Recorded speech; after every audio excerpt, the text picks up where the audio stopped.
Good morning, everybody. This is Beth, and hopefully you can hear me.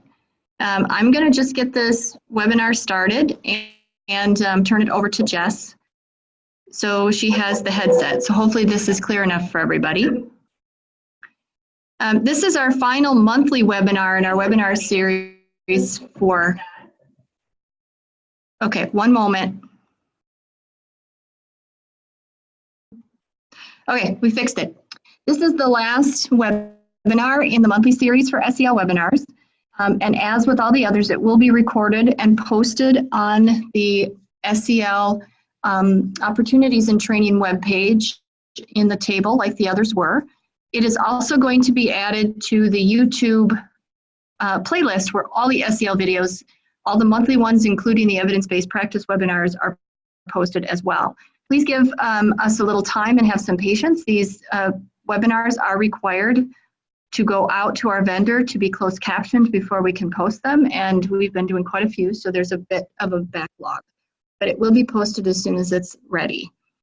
So Jess is going to share the topic today, which is using and utilizing the SEL competencies in IEP development, but just a few housekeeping things before we start to roll with that.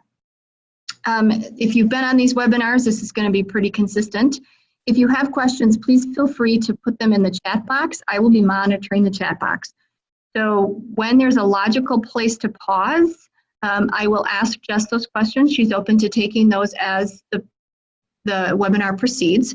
And then there will also be time at the end for questions as well.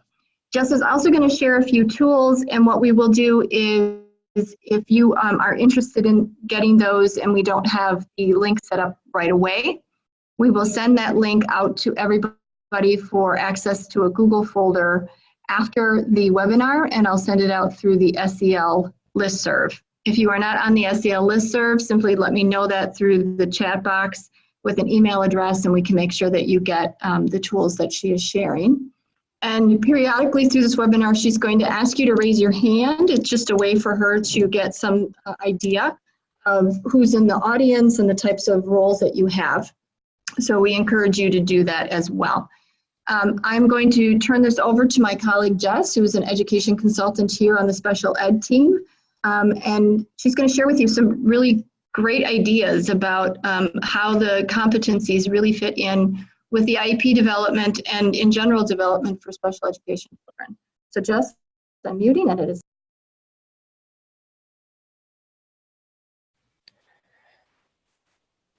Okay, just a quick sound check. Can you guys hear me? If so, type yes in the chat, at least somebody, please. Okay, and my screen is okay? Excellent. Hi, good afternoon. Thanks for the introduction, Beth. My name's Jess Nichols. And Beth and I have actually worked together over the last year or so to do some support to the field around this particular topic. And we're excited to be together here today to help bring to you your final session on the SEL monthly series. I need to get my tech up and rolling. Here we go.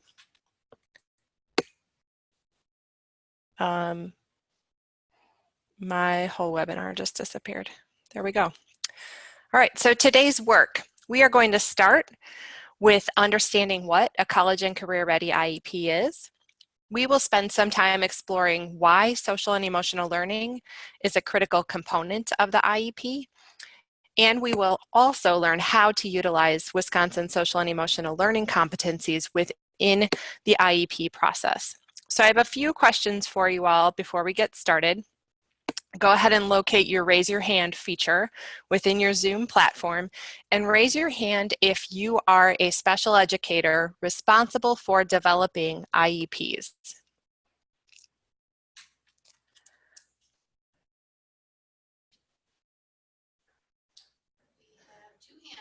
Two hands raised. All right, raise your hand. So go ahead and put hands down. Raise your hand if you contribute to the IEP process as a team member, or you have contributed.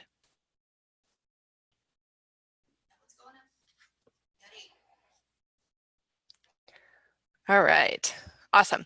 So there are some really specific special education terms that I will use today, and I just want you to know that if I overlook spelling out and defining a term or an acronym, please just type that in the chat and I will clarify those terms if need be for those of you who are less familiar with the IEP process.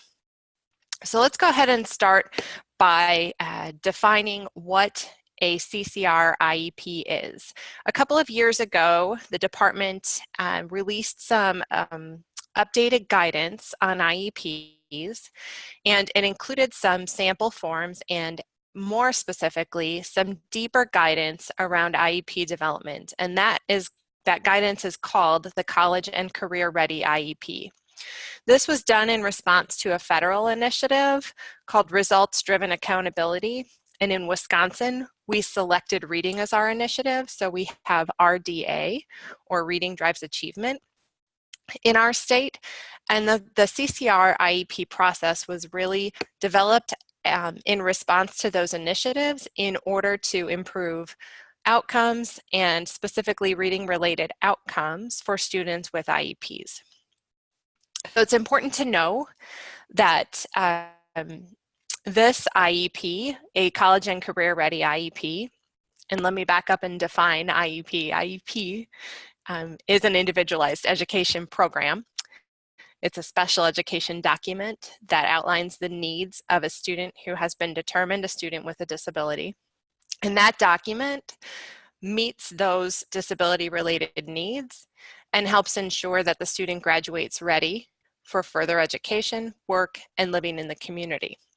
It's important to note that a CCR IEP is for any student with an IEP. It begins in early childhood, and it is not explicitly, can you still hear me? Is not explicitly for students who are transition aged or beginning in middle school or high school or at age 14. We're really thinking about what are the outcomes that our students with IEPs would like to have at the end of their school career, and how do we develop the skills students in order for them to achieve those outcomes. So like I said, that begins in early childhood. And so it's important for us to recognize that. We're going to take a look at the process that helps us develop that specific guidance. So this is, you'll see now, the CCR IEP 5-step process. And a little bit later, I will show you some of our resources around this process, but ultimately this breaks down the IEP process so that we are developing rigorous goals for students in order to help close their achievement gaps. Now this pertains not only, I mentioned reading earlier, not only to academics, but absolutely pertains to the social and emotional needs of students as well. It is important to remember that IEP teams using this framework are continuing to follow the same IEP process that's been in legislation for years. This isn't something new, it's just a different way of breaking down those same steps. So the 5 steps really address these questions. We start at the top with understanding student achievement, and we do that in a way that helps us consider what skills a student has and what skills a student may be lacking. In step 2, we identify what the effects of the disability are, and we state what disability-related needs a student might have. Then we develop goals, we align services, and we analyze progress. And we're going to walk through a couple of these steps, not all of them, but we will walk through a couple of them today and look explicitly at how we can utilize the competencies to help us better understand student behavior and student outcomes. Something funky going on over here. So one of the elements of the College and Career Ready IEP, kind of a companion to that, is the College and Career Ready IEP 5 beliefs. So we recognize that the things that we believe, who we are, and what we think about students influences how we operate as a team and how we develop plans for students. So I just wanted to share with you that we do keep the 5 beliefs in mind at each step of the IEP development process. And when we think about the social and emotional needs of students specifically, all of these come into place because we do need to have high expectations for students. And so what that might mean is we're not letting things like bias interrupt what our expectations for our students are. We have high expectations of all students. That means that when we look at those competencies, we understand that students have the potential to develop those skills and achieve the same potential as their non-disabled peers. Culturally responsive practices, we use culturally responsive practices to honor and engage students. And again, that really speaks to how we understand what a student's culture brings to their our understanding of their social and emotional development. So we really recognize that those cultural differences are a sensitive aspect of our IEP development. We value student relationships, both with adults, with family members, with peers. We recognize that relationships are an element or an aspect that help promote student social and emotional development overall. We practice high quality family and community engagement and encourage family voice throughout the IEP development. And we do all of this through a lens of collective responsibility. So there are some specific legal requirements around when who participates in an IEP team and in the IEP development and implementation processes. And we recognize that all IEP team members, including parents or family members, and the student as well, have a power to affect change for that student. And I think when we talk about how the SEL competencies fit within the IEP process as it pertains to the power of beliefs, it's really, it's this collective responsibility that's an opportunity to really recognize that when we all come together to identify and support the student, and by all I mean the student too, in terms of where their skill developments are and what skills they need to focus on, that's when we can really affect significant change for students.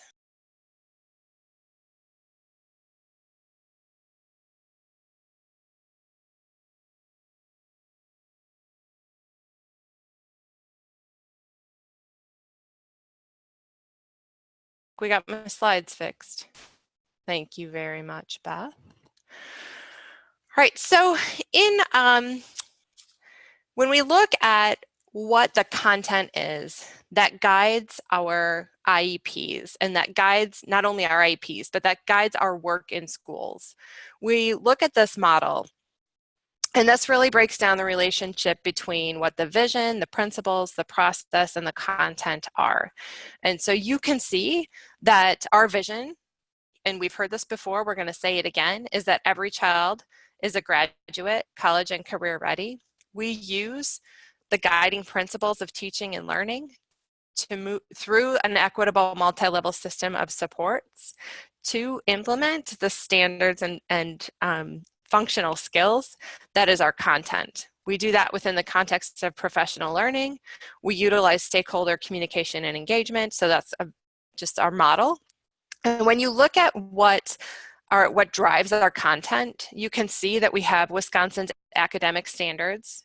We have alternate academic achievement standards, or the essential elements for students with the most significant cognitive disabilities. We have the Wisconsin Model Early Learning Standards that drive learning content for our youngest learners. And then we have our social and emotional learning competencies. So I will reiterate that the SEL competencies are not a legal requirement for schools to adopt, but they do provide that framework and that content when we think about the social and emotional development of all students, students with and without IEPs.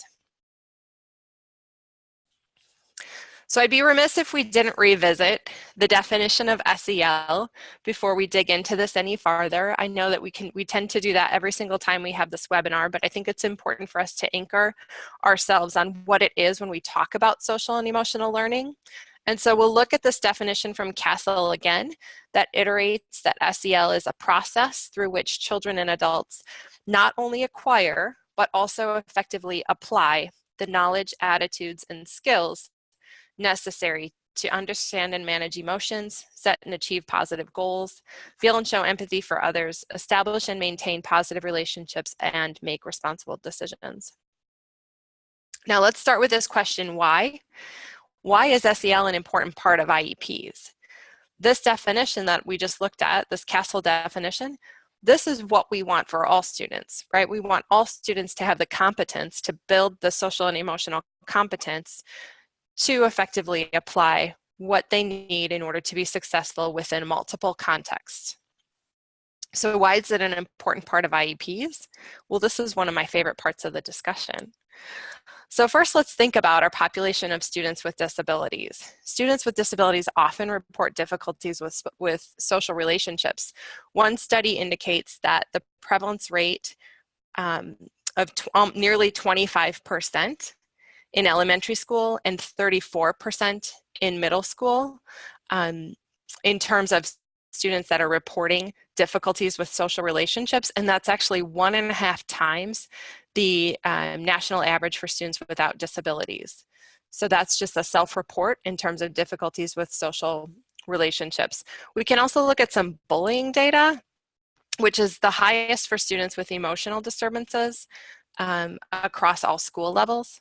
So students with IEPs are more likely to be victims of bullying. Let's also look inherently at how that disability may affect social and emotional development. When we think about students with autism, we know that social interactions is a primary area, it's an inherent area in which students will exhibit some difficulty. So it's like anytime we have a student who has an IEP, and we know that is a student with autism, we know that we're addressing social deficits. And so these competencies can really help guide us when we suss through how to do that, right? What about students with emotional behavioral disabilities? Well, again, within the definition and the criteria of that disability, we're going to see some social challenges.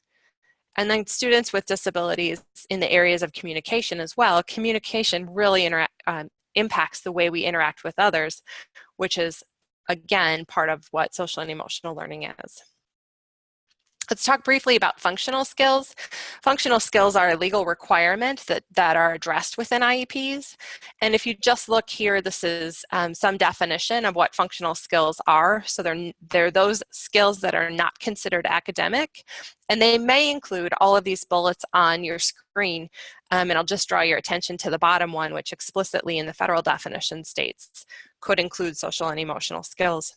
So again, it's the legal requirement for MOSA. So let's take a look as we continue to investigate or just discuss why it's so important to consider the social and emotional learning of students through the IEP process. Let's look at that relationship between academic and functional skills. You'll see that the arrow in the middle of your screen points both ways. It's a bidirectional arrow, and that really indicates that this is a reciprocal relationship, that achievement gaps will have an impact on students' social and emotional development, and that students' social and emotional development will potentially have an impact on their academic achievement. All right, so let's break that down just a little bit. I'll give you an example. I feel like many of us doing this work, we know this inherently. We think of our students and we can see how that is. We can see that this is how our students are showing up. So if you have a student who's struggling academically and they're asked to participate in a group activity, and there are 4 students working together, and this student has an academic need, right, an academic disability, or is falling behind academically and doesn't have the same academic skills, then that is likely to contribute to his or her capacity to contribute to the group, right? And contributing with the group is part of building his or her social and emotional competence. So that lack of academic skill really has an effect on that social and emotional development. Now, conversely, if you have the same situation, 4 kids are asked to work on a group project together, and one of them shows up with a social and emotional delay or lagging skill in communicating with peers, interacting with peers, and contributing to conversations, he or she may have the academic competence, but their social and emotional deficit is a barrier to them continuing to build and develop those academic skills, right? Because I don't have the social skills to contribute to this group work. I can't contribute meaningfully and continue to grow academically. So it's a reciprocal relationship. So it's really important that we understand when we're looking at students through the IEP process that we're identifying the root cause of what their deficit or what we see maybe bubbling up as an area of concern. I just listed some resources for you all to go ahead and dig into in your own time, do some research, but there's a substantial body of research connecting reading and behavior, okay? And so this is just speaking to when we think about academic and functional skills, we really want to ensure that we're thinking about both how they're thinking about both and how they're interconnected. So for many students to be successful in academic programs, both the academic and the functional needs may need to be supported. So both the academic and their social and emotional needs may need to be supported.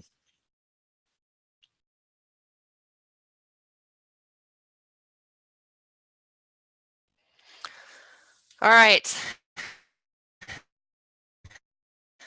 Enough with the why, right? We started with the why. Let's move a little bit into, can you not see it? Really? Yeah? Okay. All right, let's look at the how. You have it now? Okay. We have some technical things. Thanks for bearing with us. All right, so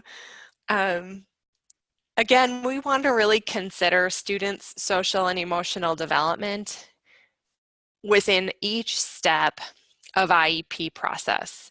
So from the evaluation and referral, through the IEP development, and all the way into implementation, we really want to ensure that we have a deep understanding of what the students' strengths are and where their needs may be, and how those needs may affect their successful functioning in both academics and socially at school. So we will start at step 1, and I'll just foreshadow, we're going to work a little bit more deeply on step 1 and step 2 today.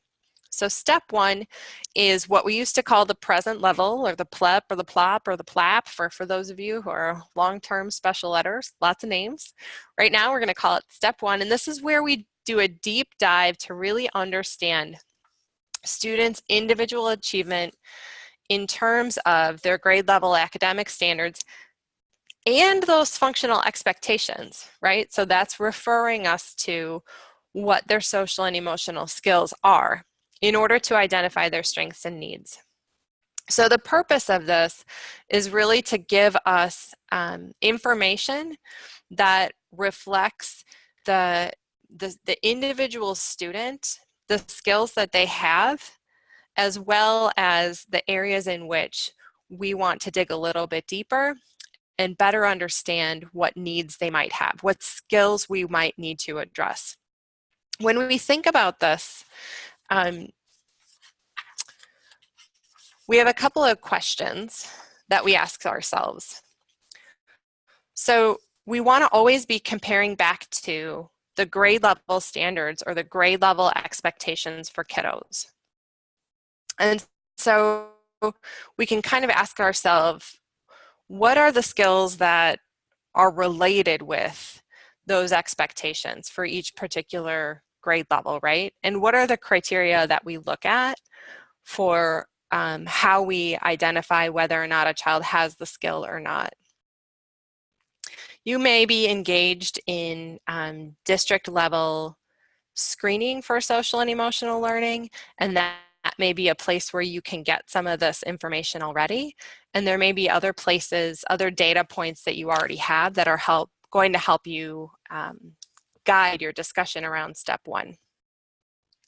But the key ideas are ultimately to identify and document the student's strengths in relationship to improving student outcomes, right? So if you were thinking about what a student's social and emotional competence is, you need to ensure that you're identifying what are the skills that they have. And that may be, sometimes if you're using that set of competencies as a roadmap, that may be that you need to look back another grade band or two to identify what skills a student has, and that's okay. Ensuring that you have strengths-based language in the IEP is a critical component of the process. And the second bullet is to really understand what those grade level expectations are in order to identify the strengths and concerns, and then document what that current ability is, that current level of functioning is, as compared to those standards or those expectations. So when we look at the competencies, you want to be able to understand exactly what the student's able to do, what the student isn't able to do. And we have to be able to make that comparison to what their grade level peers are expected.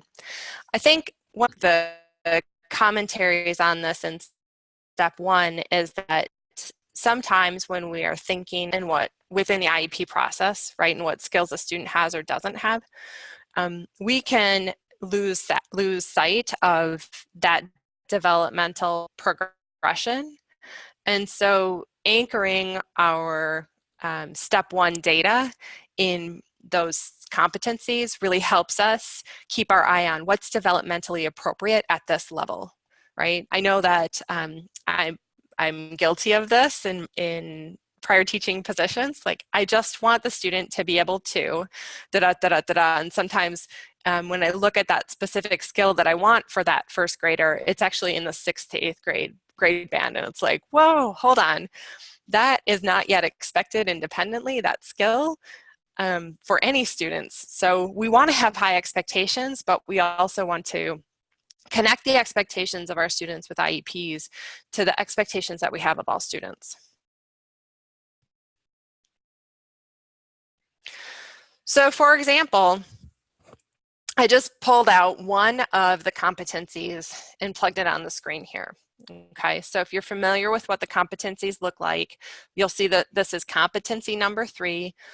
It correlates to the CASEL domain of self-management, and then we can look at the actual skill across the developmental domains or the grade bands. What we need to do in the IEP process is be sure that we're addressing a skill that can be taught or a need that can be supported, okay, as opposed to eliminating or punishing a behavior. And I think sometimes traditionally we have looked at students' individual strengths and skills or through this present level process in terms of behaviors that we want to eliminate, right? Behaviors that we see that we don't want to see anymore. And when we can shift our perspective and attend rather to the skills that we want to develop in all students, that can really guide our a thorough IEP process in terms of setting goals and then aligning our services to further develop that skill. So one of the things that the competencies can do is if we can identify, it allows us an opportunity to identify grade level performance. And then when there are gaps between what that grade level performance and what an individual skill is, that can lead to an IEP team conversation about any specific disability related needs. So when we're developing our data for step one, and step one is such a critical component of the IEP process because it's the step upon which the remaining steps are anchored, we have some considerations. And so ask yourself, what data do you need in order to effectively write a thorough step one statement? What do you want to know? And what are the contextual factors that influence whether or not the student demonstrates that skill? And by that, I mean environments, right? In what classroom, in what school environment, around what adults, in the presence of what peers, and other deeper factors that you might know through the IEP process or through having a deep relationship with students as well. What really can influence whether or not a student shows up with the ability to demonstrate social and emotional proficiency in the skill that you're identifying? And how do you collect data around social and emotional skills, right? So it kind of comes back to, does what you have actually measure the skill that you're looking at? All right, so I just caution you to ensure that while you're utilizing some existing data, right, and things like office disciplinary referrals might be useful, attendance, right, certainly might be useful, and there might be other data elements that you're looking at, I want you to really make sure that we're connecting the data that you have to the explicit skill. All right, so if we go back to that competency that I showed you a couple screens ago, and I'm going to flip back right here, and we're looking at understanding and managing one's emotions, how is it that you use data to explicitly describe a student's ability to understand and manage one's emotions? So those are just some considerations. I'm going to give you about 90 seconds to just work either on your own, or if you're in a group, have a quick discussion and apply this conversation around step one to a specific student that you've worked with. So think of a student, think of a behavior or a social and emotional skill that you might want to address through the IEP process, and think about how you would describe their present level, right? What are the data pieces that you have, and what data might you need? What additional data might you need in order to support that description? And then how are you going to get it? So I'm going to give you about 90 seconds just to do some independent application on that.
So if you have had a big aha during your either independent thinking or a small group discussion, if you want to type that in the chat and bring that, we can bring that back to everybody, that would be great. So we'll move the conversation into step two. And this is where we'll spend the bulk of the remainder of our time today, is really talking about how we can, oh my goodness, just said Beth, I can't get my words out, how we can effectively identify the way in which the student's disability affects their academic achievement and their functional performance, okay? So the purpose of step two is to engage in deeper conversations that identify how the disability affects that functional performance. And we encourage IEP teams to really spend a lot of time during this step.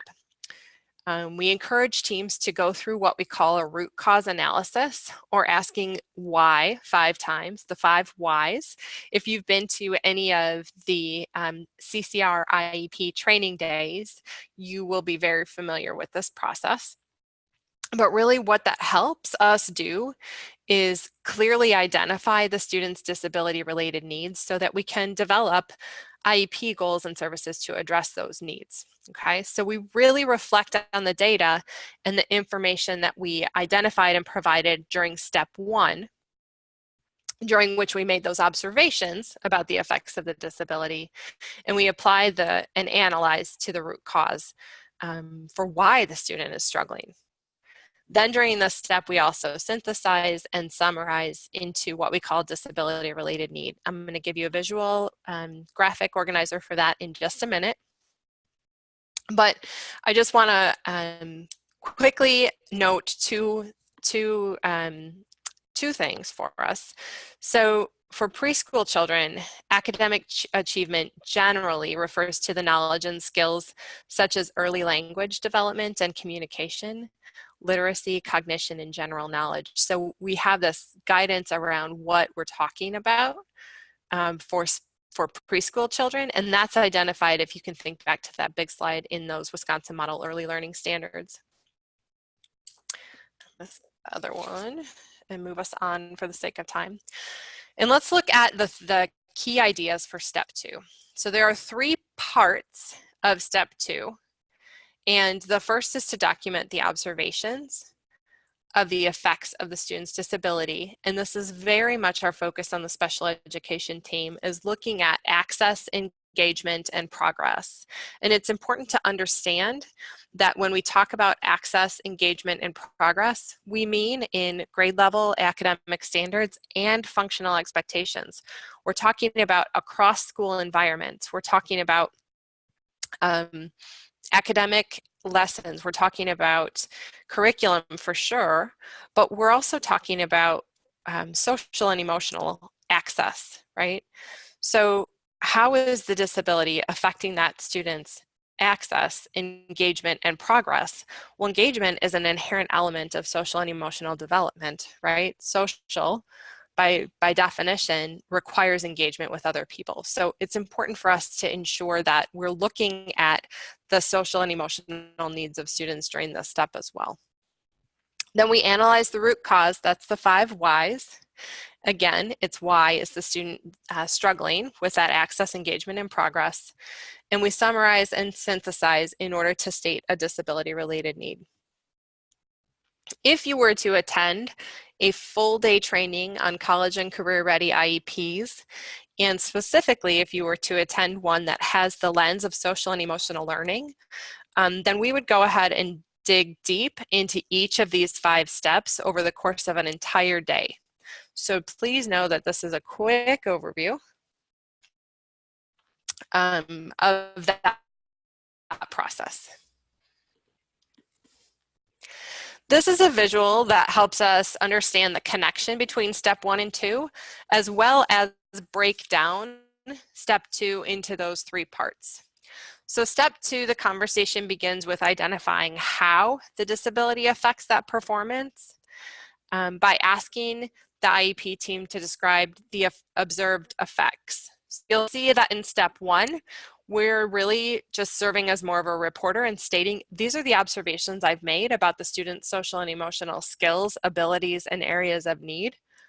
In step 2, we start to observe with a more keen eye about what that actually looks like, okay? Once the observation of the effects of the disability are recorded and agreed upon by the IEP team, we move into the process of analyzing the root cause, why the student is likely having difficulty with access, engagement, and progress in that curriculum, instruction, and environments. So why are we seeing those effects that we're seeing? And again, like I mentioned, we then articulate the disability-related needs.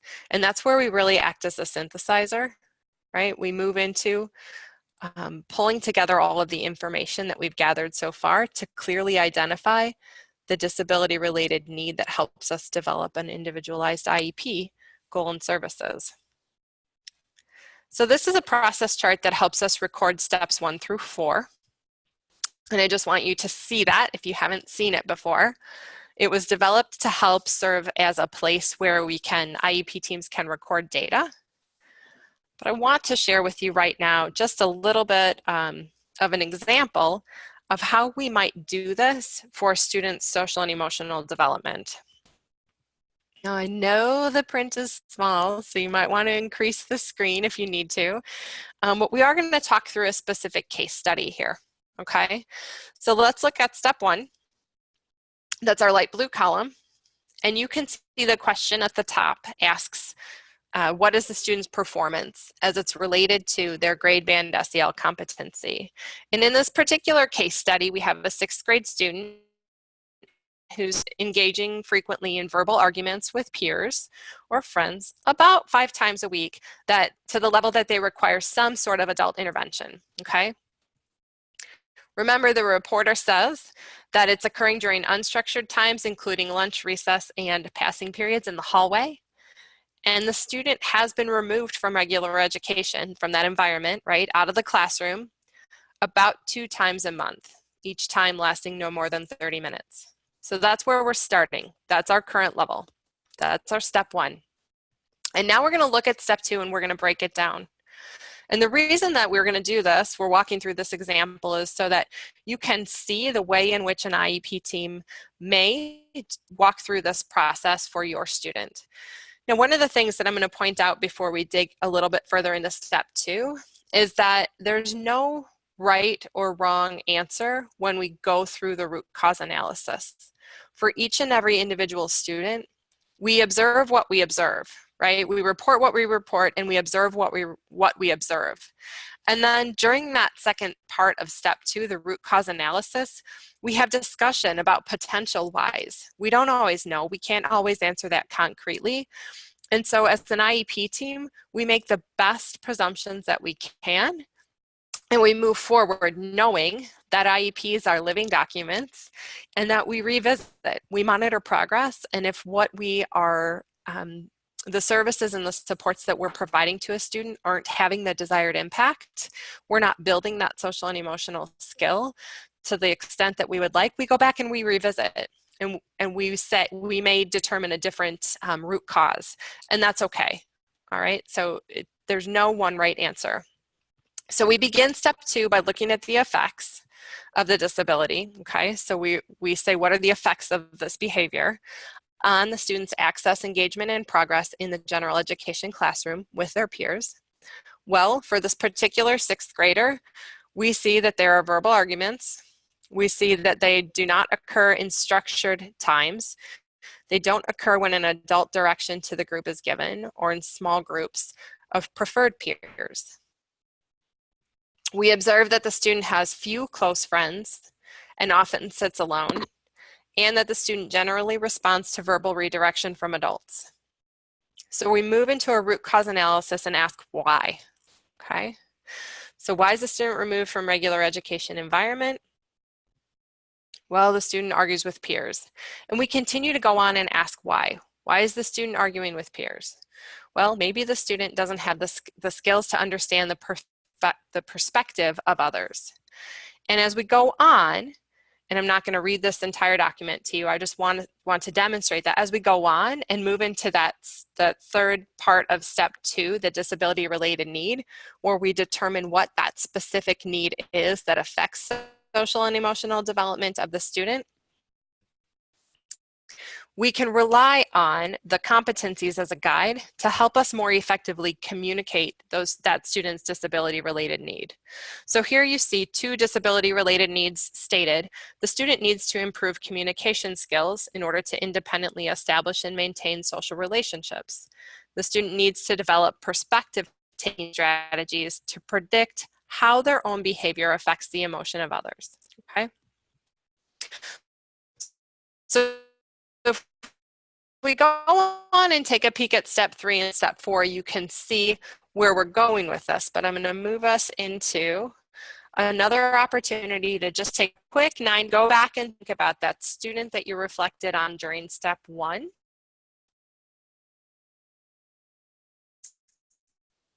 And work through step 2. You can use this process chart as your guide.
All right. So again, if you had any big ahas or something you want to share out, please go ahead and type that in the chat.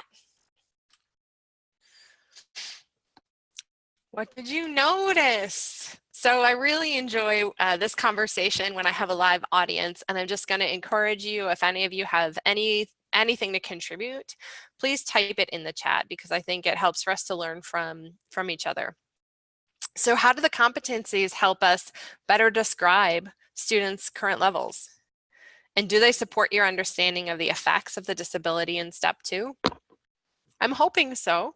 I'm hoping so, and that as we become more familiar with the competencies themselves and the specific skills that we're looking for in students in order to build their social and emotional proficiency, or support their social and emotional development, that we become better and better at really understanding the effects of the disability and going through the step 2 process. So I'm just hoping you guys were able to notice specific social and emotional needs based on the effects and outcome of your analysis. And that, again, the competencies were a useful tool to help identify that skill, right? So it's really important that when we think about supporting students' social and emotional needs within the IEP process, that we are focused on building their skills. I think historically, we have been conditioned or trained to operate from a place where, again, like, we want to see the behaviors that we're seeing disappear, right? We want to reduce behaviors. We want to reduce ODRs, right? We want to those problem behaviors that we're used to seeing and talking about. We write IEP, we have written in the past IEP goals to help reduce those. And that's really not the effective way to change student behavior, right? We know so much, and if you guys have participated in any of the prior webinars, this is just building on that understanding that we are supporting students social and emotionally by providing them with a myriad of opportunities to become more socially and emotionally competent. Okay, so when we focus on building the skills, we provide the instruction so that students can acquire that skill, and we provide the supports for the students to continue to build that skill. So again, that's where we want our focus to be. And when I asked us in step 1, what data do we have? Our data should be about the skill that we are building, right? Not about any behavior that we're trying to eliminate. So I just can't make that point often enough. All right, let's move into step 3. We're not going to go deep into these next steps at all, but during step 3, we develop goals. They're ambitious, they're achievable, and they close those achievement gaps. Our goals are individualized, so they're developed through the IEP team process to help address that disability-related need. Our goals are essentially to build the social and emotional skills of students. And while the competencies exist as our guide, someone recently asked me, well, you wouldn't state a competency as a goal, would you? Like, well, just like you wouldn't state an academic standard as a goal, you wouldn't state a competency as a goal, but the competency is going to provide the context and help us understand the skill that we're building for the student. So it's not a copy and a paste situation, right? It's just one of those, hey, look, I see that in that competency of managing one's emotions, emotional management, this connects to our students' disability-related need. And so our goal for that disability-related need can come right from that competency. We can design a goal, a SMART goal, that meets the requirements from that competency. So it's not that the competency becomes the goal, it's that the competency helps us develop a quality goal that addresses the student's disability-related need. Let's look at a couple key ideas here. Yeah, we have a question. All right, we have a question. Wouldn't behavioral data in the PLOP be important, as at that point in the IEP process, you shouldn't be assuming the DRN? If not, at least helpful in determining the DRN. So I think that the question I have is, wouldn't the behavioral data be helpful? and not the disability related need. What I'm going to say is when we effectively go through the 5-step process, beginning with step 1, so our behavioral data should be a consideration when we go through steps 1 and 2, so that we're developing we're identifying the proper disability related need and developing goals to address that need. Did I answer that question? Beth's nodding. So I'm just going to restate again. So the behavioral data influences step 1. It's part of that present level. When we describe what skills and strengths the student currently has, the behavioral data informs that step. Okay? It also begins to inform step 2. But when we synthesize into the disability related need, then our goals are written in order to address the disability related need. So they address why the student isn't making that progress. Okay, so the IEP goals specify the skills or the behavioral skills that students need to develop or improve so that they can better access, engage, and make progress in the general education curriculum, instruction, and environments. Okay.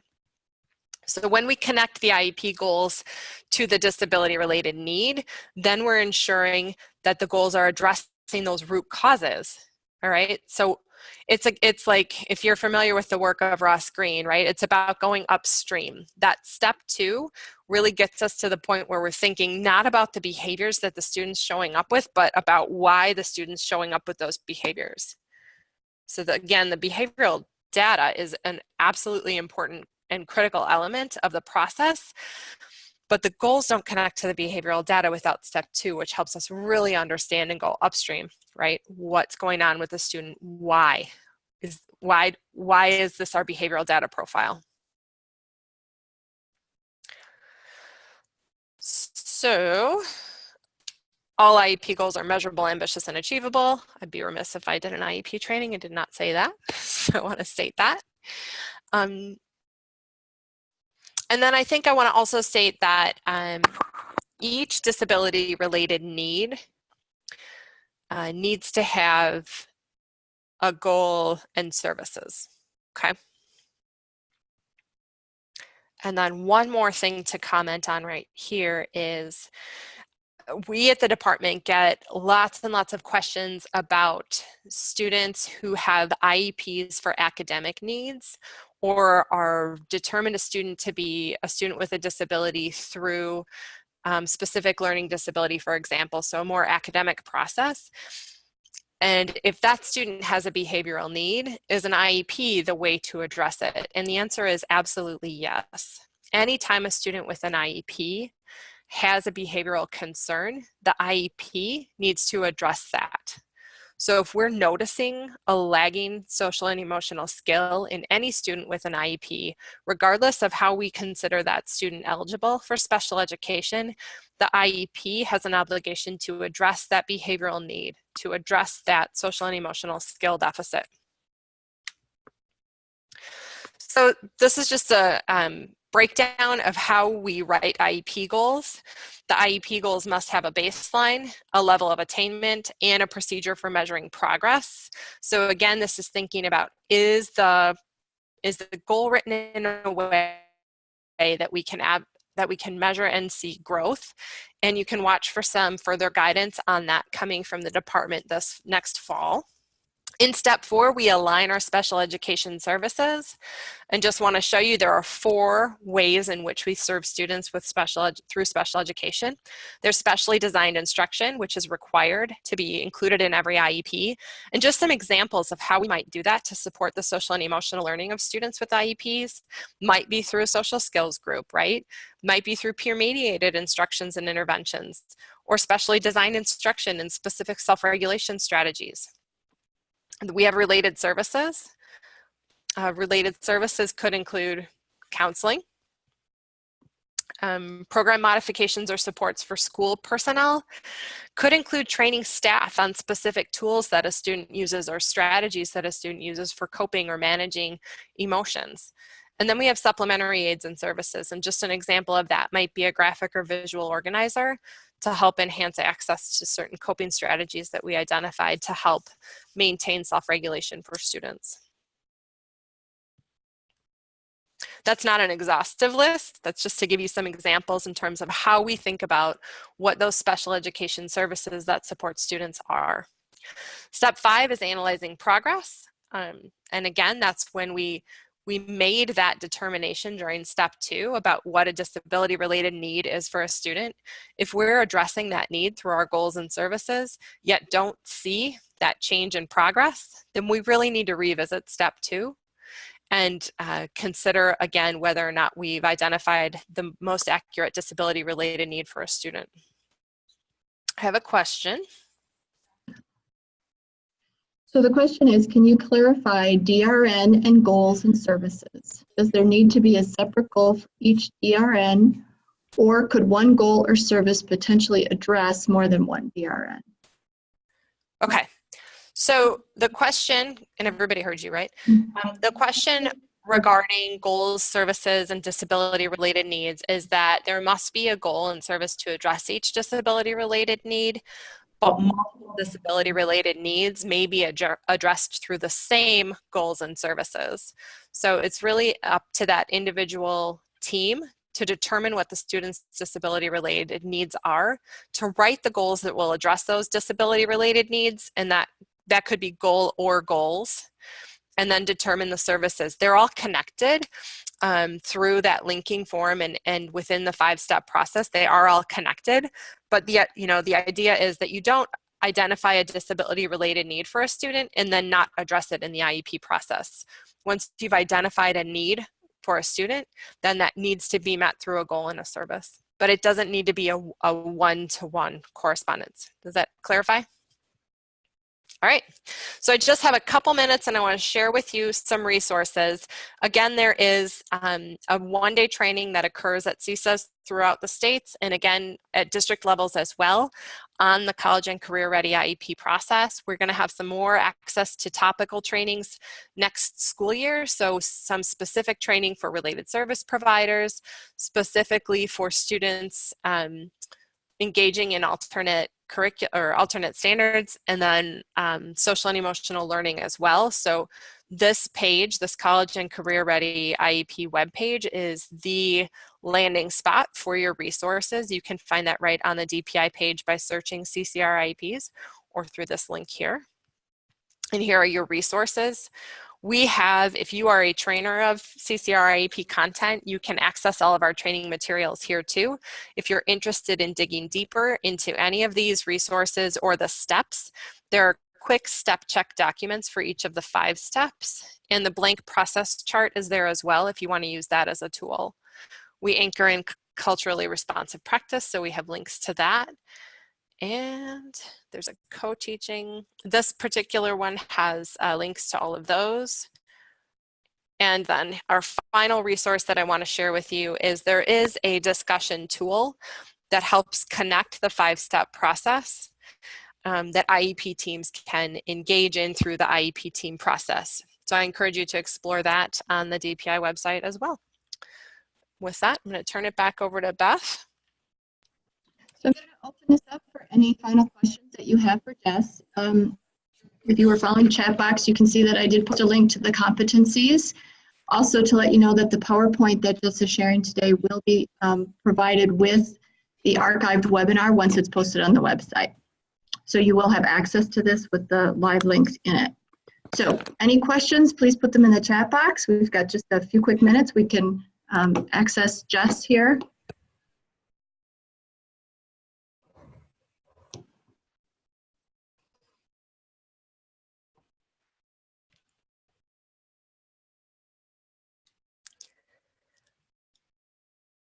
So I don't see anything bubbling up, but I do want to just clarify and reiterate that the full day training on utilizing the 5-step process to support the social and emotional needs of students with IEPs through the CCR IEP process will be available next year at CCRs. So some CCRs will host it live, some CCRs will host it virtually, but if that's a full day training that you and or your school teams are interested I encourage you to check out the training. Also, I just added Jess. I just added her email to the chat box, so that if you have questions that follow up or that you hadn't thought of, she can take those. To this work, then I encourage you So if to check people out the want to be on the SEL listserv, it's not an IEP listserv, but the social emotional learning listserv. I will put the link for that in the chat box. And it'd just be easier if you want to just click on the link and it will allow you to join that listserv. I think I got one email and I will make sure that I add that as well. We do have another question, Jess. If a student has a behavioral need, must it be directly serviced with minutes each day, or could it be serviced directly 2 days a week, 1 day a week? It should really depend on the need, correct?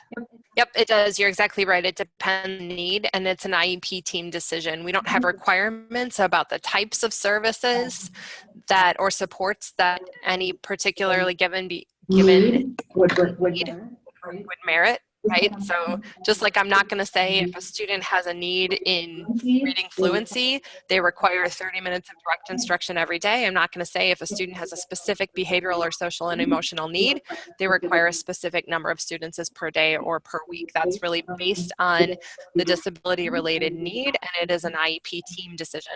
Okay. So we are likely to get kicked out of our room very shortly. So if you have any other questions or something arises from further discussion, please feel free to email Jess or myself, and we will try to get questions to you or answers to you for your questions. And don't forget, this webinar will be posted. Please be patient. It will take a little bit of time, but it will be available to you.